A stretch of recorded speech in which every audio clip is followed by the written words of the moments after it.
UP में अब बोल दिया गया है कि कांवड़ियों के लिए जो स्टॉल लगेंगे खाने पीने के, उन पे नेम प्लेट लगाना पड़ेगा।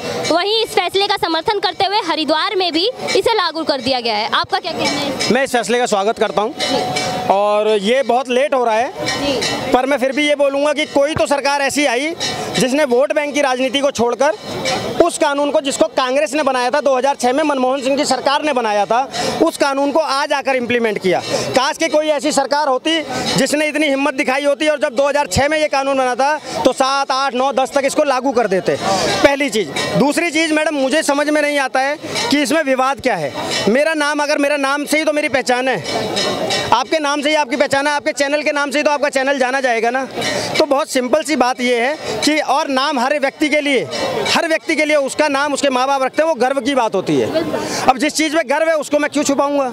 तो मुझे समझ में नहीं आता। कुछ लोग, नेता लोग, खास करके विपक्षी नेता, इस चीज़ को दूसरा एंगल देना चाहते हैं, जातीय एंगल और धर्म वाला एंगल देकर देश में कहीं ना कहीं एक दंगा कराने की साजिश है। लेकिन देश की जनता आज समझदार है।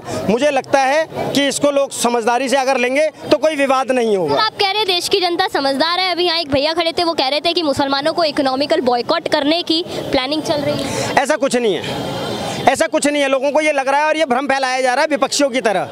मुझे एक बात बताइए, इस चांदनी चौक होटलों के अंदर से जो रेस्टोरेंट में काम करते थे ना, वहाँ से जितने भी मुसलमान लोग थे उनको सबको हटा दिया गया।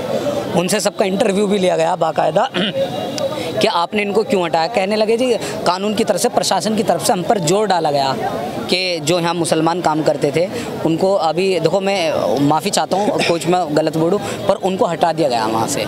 देखो, अगर वगैरह से इरफान उस पे फल फ्रूट पे एक आम बेच रहा है, उस पे लिख रहा है कि इरफान का ठेला, इरफान है काम करने वाला। मैं आपका भी सम्मान और इज्जत करता हूँ भी आपकी।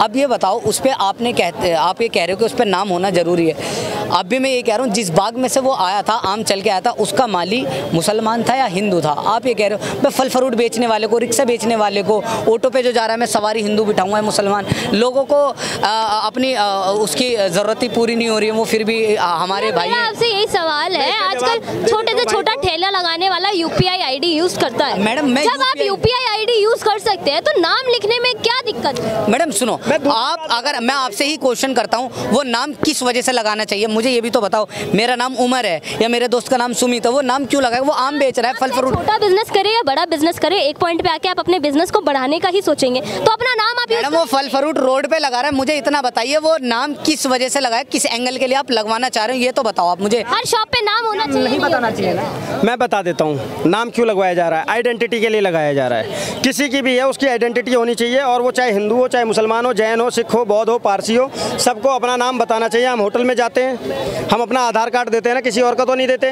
हम मोबाइल की सिम खरीदने जाते हैं, अपना आधार कार्ड देते हैं, किसी और का तो नहीं देते। हम गाड़ी खरीदते हैं, अपने नाम से खरीदते हैं ना। जब हम हर जगह दे रहे हैं, आप अगर व्यापार भी करने जा रहे हो, आप जो जीएसटी लेते हो ना, उसमें आपके डॉक्यूमेंट्स लगते हैं, तब आपको जीएसटी नंबर मिलता है, पैन कार्ड लगता है, सारी चीज़ें लगती है, तब मिलता है। अब इसके इतर मैं एक और बात बता देता हूँ।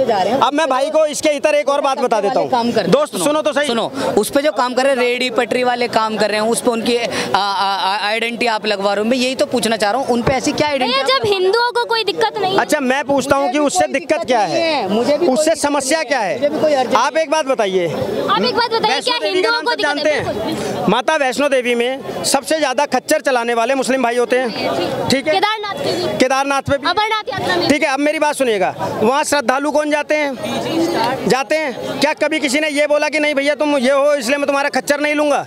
नहीं, वो लेते हैं। पता है यहाँ पर समस्या क्या है? कई बार गेहूं के साथ घुन पिस जाता है। ये भाई अच्छे हैं, मैं खराब हो गया, लेकिन हम साथ रह रहे हैं ना, तो दुनिया की नज़र में ये भी खराब हो जाएंगे। तो गेहूं के साथ घुन पिस जाता है, इसलिए कुछ लोगों की वजह से इनको लग रहा है कि बहिष्कार हो जाएगा।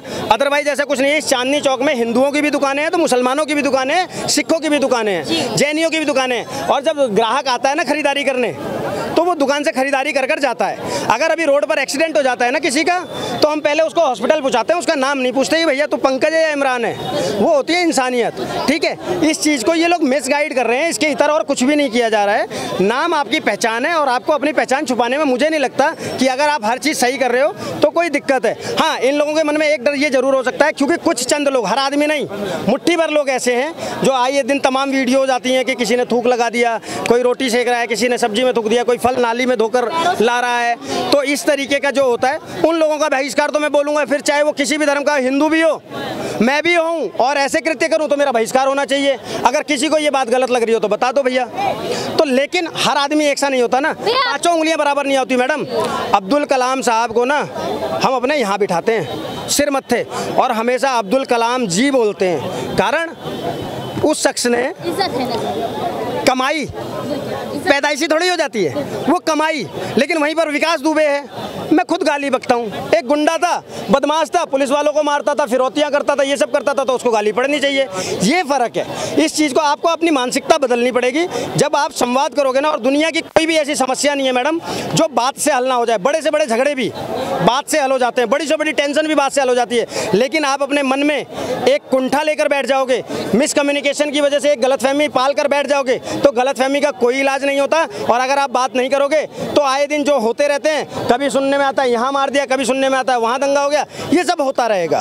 समझ गए? इस चीज़ से निकलने की बहुत ज़रूरत है। आज आदमी पढ़ा लिखा है, हर समस्या का समाधान है। हर समस्या पे अगर आप संवाद करोगे तो मुझे लगता है संवाद करने से समाधान निकल जाएगा। और संवाद नहीं करोगे और मन में गलतफहमी पाले बैठे रहोगे तो भैया लड़ाई झगड़े दंगे होते रहेंगे, फिर तो बात ही खत्म कर दो, फिर ये बोलना ही छोड़ दो कि सभ्य समाज है।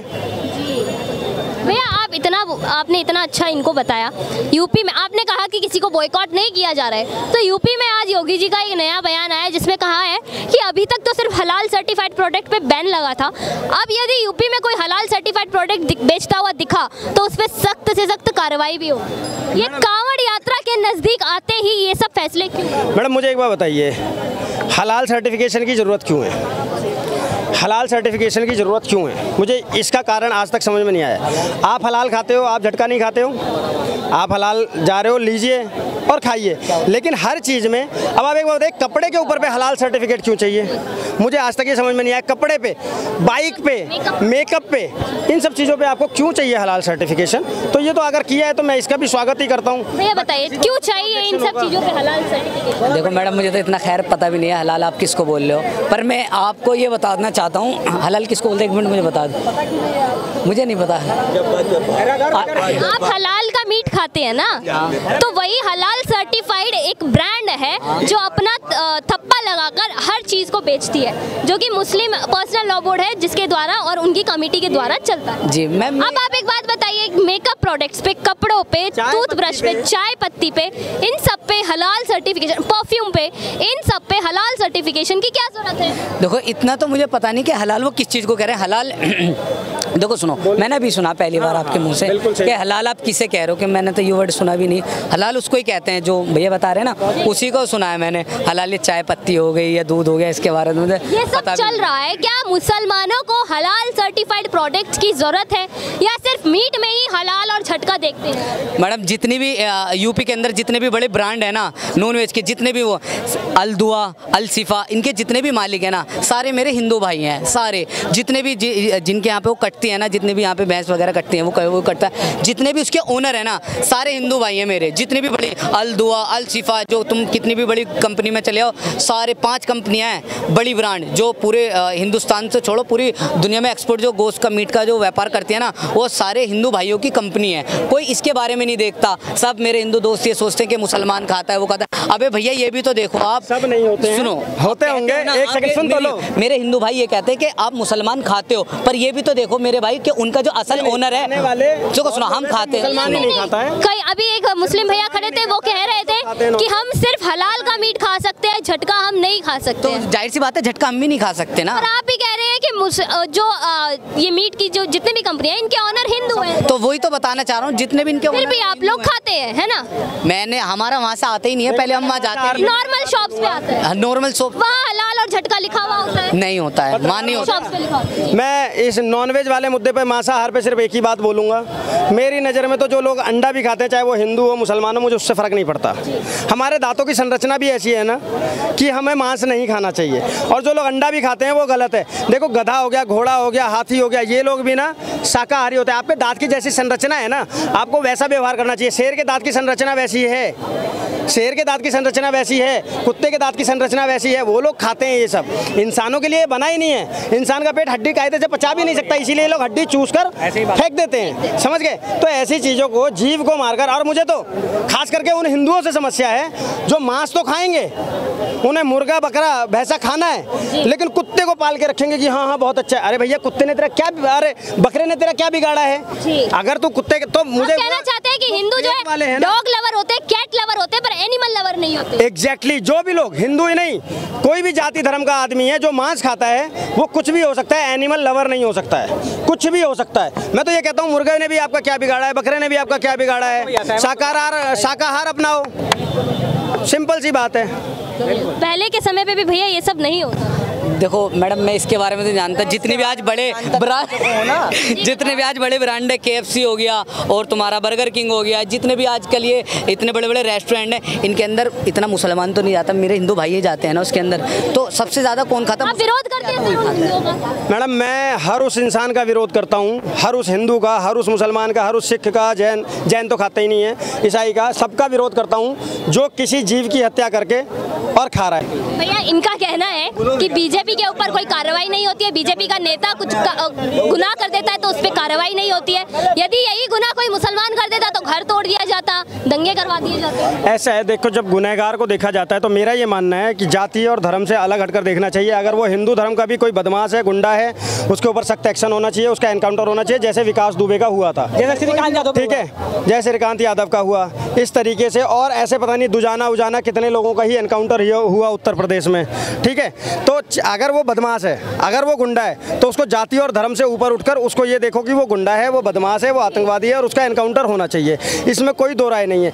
भाजपा के एक नेता थे कुलदीप सेंगर, उन्होंने 2 बच्चियों का बलात्कार और निर्मम हत्या करी थी, ठीक है, जांच हुई, आज वो जेल में है, कोई उसको नहीं बचा रहा है। मेरा यहाँ पर एक प्रश्न सिंपल सा ये होता है कि जब हम बात करते हैं ना, हमें सेलेक्टिव नहीं होना चाहिए। आप मुझे चेक कर सकते हो, मेरी हर बात में एक चीज़ रहती है कि मणिपुर में जो हुआ पूरी तरीके से गलत था और नहीं होना चाहिए था, लेकिन साथ में एक सवाल, उसके साथ एक सवाल और भी उठ जाता है कि वहाँ पर 2 समुदायों के बीच में 2 महिलाओं के साथ हुआ जो पूरी तरीके से गलत है, होना ही नहीं चाहिए था और उस पर एक्शन होना चाहिए, आज भी मांग करता हूँ।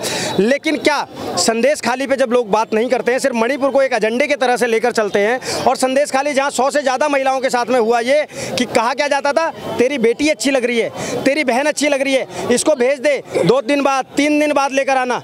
भाई साहब, क्या बेटियों का भी धर्म और जाति देखकर बांटोगे क्या?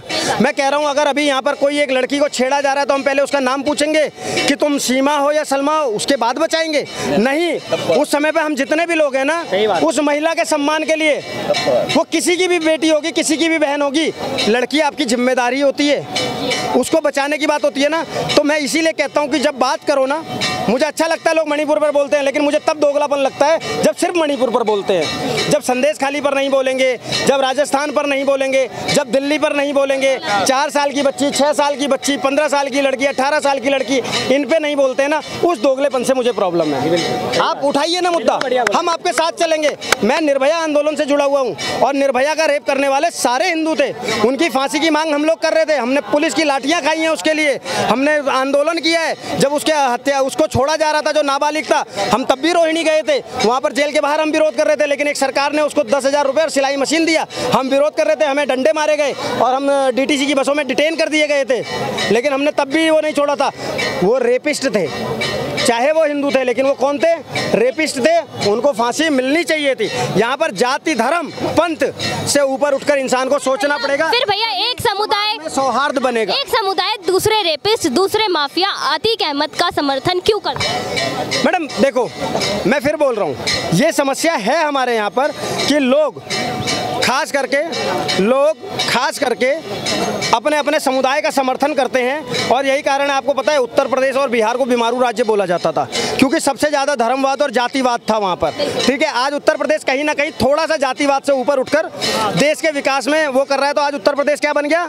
पूरे हिंदुस्तान का नंबर 1 राज्य बन गया, इन्वेस्टमेंट की दृष्टि से नंबर 1 पर बन गया। अभी भी बहुत सारे कार्य बाकी हैं, अभी पहला पायदान चढ़ा है, अभी 99 पायदान बाकी हैं, लेकिन इतना इतना हुआ ना, और बिहार वहीं पर अभी भी जातिवाद में, धर्मवाद में घुसा हुआ है, इसलिए कहीं ना कहीं वहाँ आए दिन पुल गिर रहे हैं, आए दिन सारी चीज़ें हो रही हैं, समझ रही हो। तो हमें इस चीज़ से तो बिल्कुल बाहर निकलना पड़ेगा और बिल्कुल सोचना पड़ेगा। अगर हम इसी चीज़ में घिरे रहेंगे, जातिवाद, धर्मवाद और इन सब चीज़ों में, तो विकास भूल जाएं। फिर तो भैया एक काम करो, दोनों पक्ष, तीनों पक्ष, चारों पक्ष जो लोग हैं आपस में ले लो तलवार और करो दंगा। लेकिन ऐसे नहीं चलता है देश, ऐसे नहीं चलता है देश। भैया दरअसल हम बात जो है कांवड़ यात्रा पे जो नेम प्लेट लगाने की शुरू हुई है उस पे कर रहे थे, पर सभी ने यहाँ पे मणिपुर वगैरह पे ले गए।